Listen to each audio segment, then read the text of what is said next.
Hi, my name is Ilma and welcome to my channel. I've been posting Christian blogs for 11 straight years every day.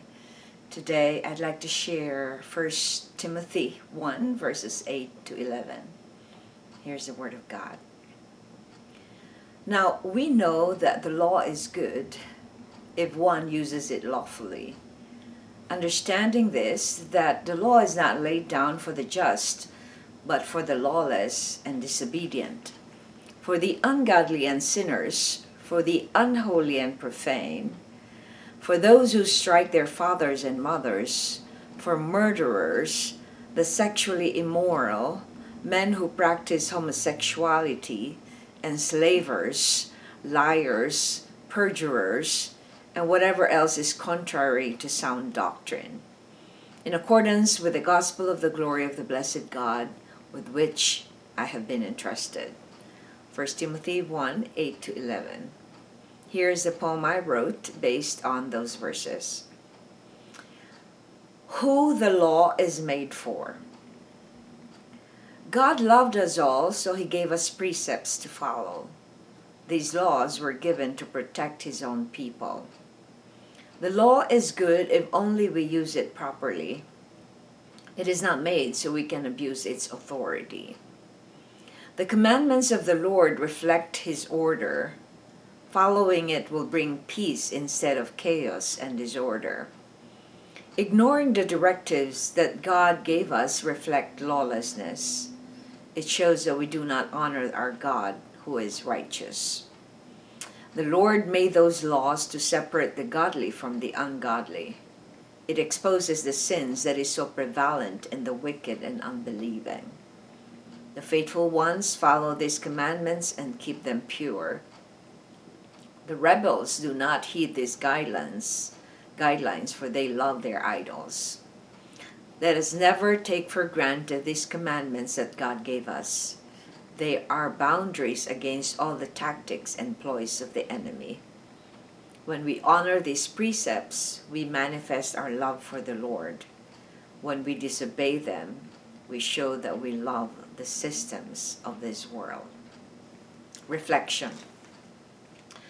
What were the sins that were emphasized on these verses by Paul as he instructs Timothy about who the law was made for, and when does the law work for us and when does it not work? Why is this so? On verses 9 to 10, it enumerates the different sins that was so prevalent in that time in Ephesus where Timothy was. So it actually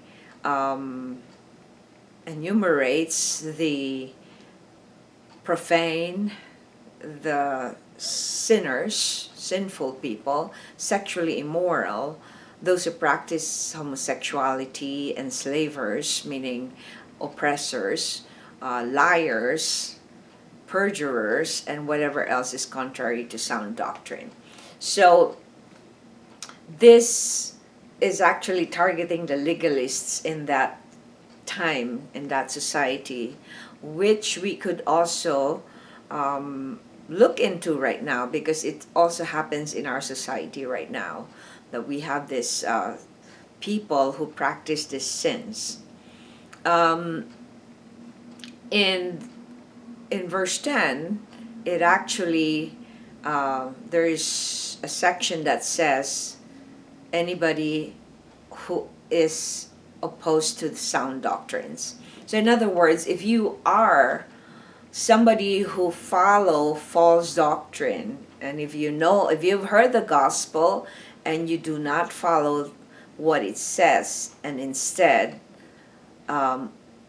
twists and try to manipulate the doctrine so that it will work for you, then that is really a sin.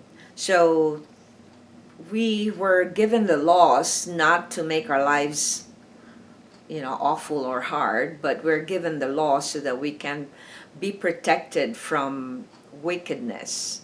So when we follow the law, it works for us. But if we disobey the law, it does not work for us, because now we're going to be bearing the consequence of our actions. So it's important for us to recognize that the law is not to make our life hard. It is to make us protected from wickedness. And it separates the godly from the ungodly. In Psalm, I think it's in Psalm 2 where God says that, no, I think it's in Psalm 4 that God says that He separates those whom He loves, those who are godly. So the law identifies who are obedient to God and who are not obedient to God. So the laws are created for our own good. They are there so that we can be protected from evil. So I encourage you to reflect on these following verses, because it is important that we recognize and we understand why God made these laws for us to follow. Thanks for watching. I hope you check my website at ilmaarts.com for artworks, photographs, and a copy of this blog. Please subscribe to my channel on YouTube so I could make more videos. And if you want to access over 3,000 videos that I've done in the 11 years I've been doing this, you just type Ilma's Poem Devotional on Google search, or you can put it on YouTube search, or you can type my full name, which is Ilma Barayuga-Doherty. Thanks for watching.